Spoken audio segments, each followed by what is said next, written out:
और अमृत बना करके कहते हैं कि नागपत्नी भी अपने पति की जीवित रहने का भीख मांगती है भगवान से कि हे भगवान, अब पति को जीवित रहने दीजिए, इसके बाद आप जो कहिए, आप जहां कहिए चले जाएंगे। भगवान कहते हैं कि देखो, तुम लोग सारे परिवार के साथ रमणक नगर में चले जाओ। बोले कि उधर नहीं जाएंगे, इसलिए उधर हमको गरुड़ से भय है, गरुड़ मार देगा। सारे परिवार गरुड़ के भय से तो हम यहाँ रह रहे थे, अगर हम जाएंगे तो गरुड़ जी मार देंगे। भगवान कहते हैं कि जाओ, मेरा पैर का चिन्ह जो तेरे सर पर पड़ गया है, गरुड़ देख कर लौट जाएगा, तुझे एक लब डोलेगा नहीं। तो पत्नी सहित वो कालीनाग चल देता है। अब जमुना का पानी अमृत हो गया, तो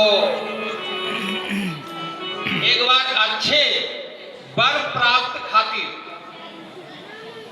अच्छे पति मिले, इसके लिए कन्याओं ने वहां जमुना जल में विहार करती थी।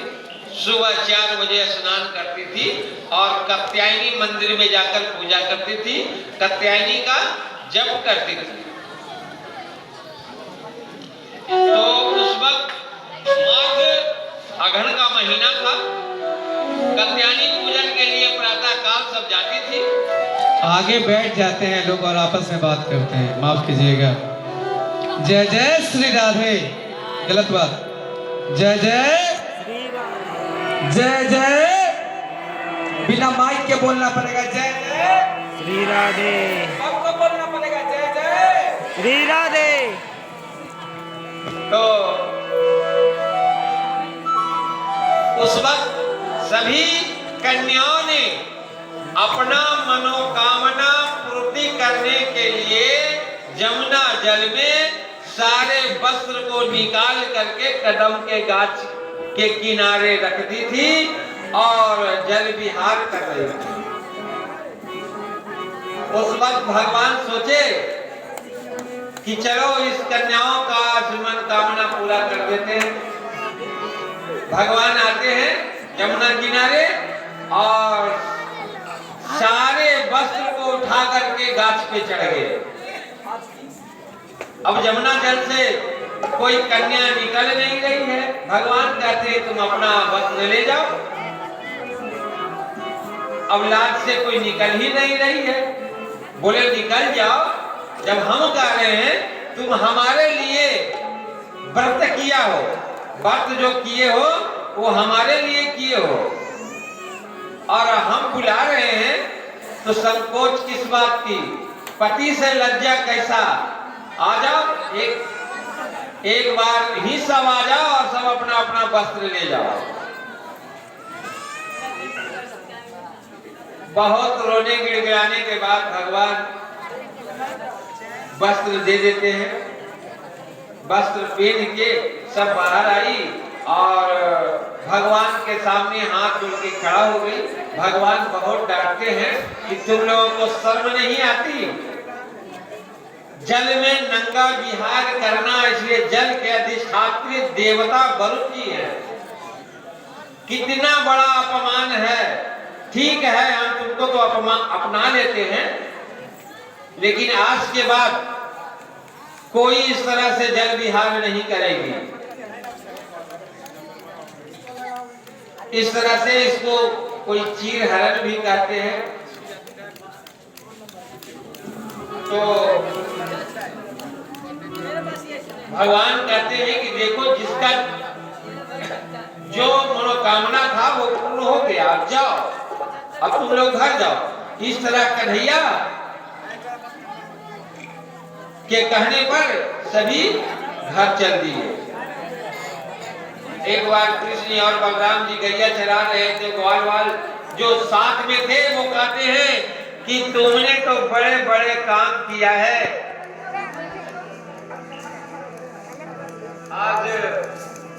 लगी है, कुछ खाना वाना खिला दो तब हम जाने।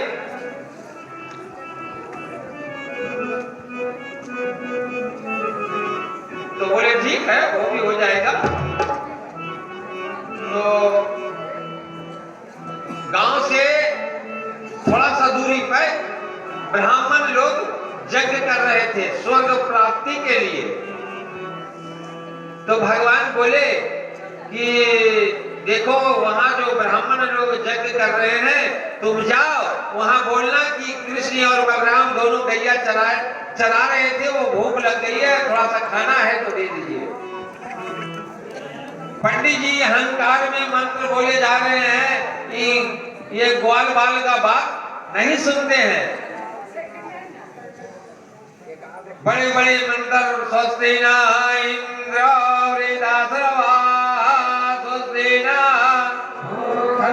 विश्ववेदा, स्वस्ति नस्तारक्षो अरिष्टानेमि, सत्यनो बृहस्पति ददातु। जी हाँ, जय जय श्री राधे। तो ब्राह्मणों ने वहां के बहुत बड़े बड़े मंत्र बोल रहे थे कि हमको स्वर्ग प्राप्ति करना है। ग्वाल बाल वहां से लौट के चले आते हैं, कहते हैं कि भगवान हमको तो आप ऐसे काहे भेज देते हैं, कोई ब्राह्मण तो नहीं सुने। बोले अरे एक बार तुम लौट गया तो क्या हुआ, एक चींटी को देखो, एक बार गिर जाता है चढ़ने से तो 8 बार चढ़ता है और चढ़ जाता है। एक बार फेल होने से मनोकामना खत्म नहीं हुआ, ऐसा मान लो, फिर जाओ, देखो उधर पंडिताइन जी का खेमा है, उधर जाओ। तो फिर ग्वाल बाल गया पंडिताइन के खेमा में, बोला कि कृष्ण और बलराम जी हैं भूखे, वो थोड़ा सा खाना मांगे हैं, अगर है तो दीजिए। पंडिताइन जी क्या किए कि यज्ञ के पूर्णाहुति के लिए पकवान बनाए थे, पुआ बनाए थे, वो थाल में सजाए और सभी चल दिए। बोले यज्ञ से कौन फायदा है, जब भगवान आके मांग रहे हैं तो यज्ञ करने से कौन फायदा है, चलो हम। पति रोकते रह गया, कोई पत्नी नहीं रुकी। बोले नहीं हम जाएंगे। बोले लौट के आओगी तो हम नहीं रखेंगे, मत रखिएगा। एक पंडित जी पंडिताइन को ताला मार दिए भीतर, देख लेंगे तुम कैसे निकल के जाती हो। बहुत बड़ा भगवान, एक ग्वाला के लड़का के चक्कर में तुम पड़ती हो, भगवान है। पंडिताइन को ताला मार दिए बाहर से और अपनी पूजा पाठ में लगे। तो अंदर में पंडिताइन जी एक माली थी, माली के पास भगवान आए थे। तो मालिनी जो बोली पंडिताइन से कि भगवान का वो जादव का जो लड़का है, ऐसा ऐसा स्वरूप है, ऐसा घुंघराला बाल है, इतना बड़ा बड़ा आंख है, बहुत गोरा सुंदर सांवरा है। पंडिताइन जी ने वैसे चेहरा देख करके भगवान का स्मरण किया। ताला बंद है अंदर में, वही स्मरण कर रहे हैं और वही स्मरण किए कि हे भगवान, अगर हम आपको सच्चे से मांग रहे हैं, सच्चे आत्मा से पुकारते हैं तो आ जाइए, ये हमारा ताला खुल जाए या कुछ भी हो जाए। भगवान वहां आते हैं। जय जय श्री राधे। झूठी दुनिया से मन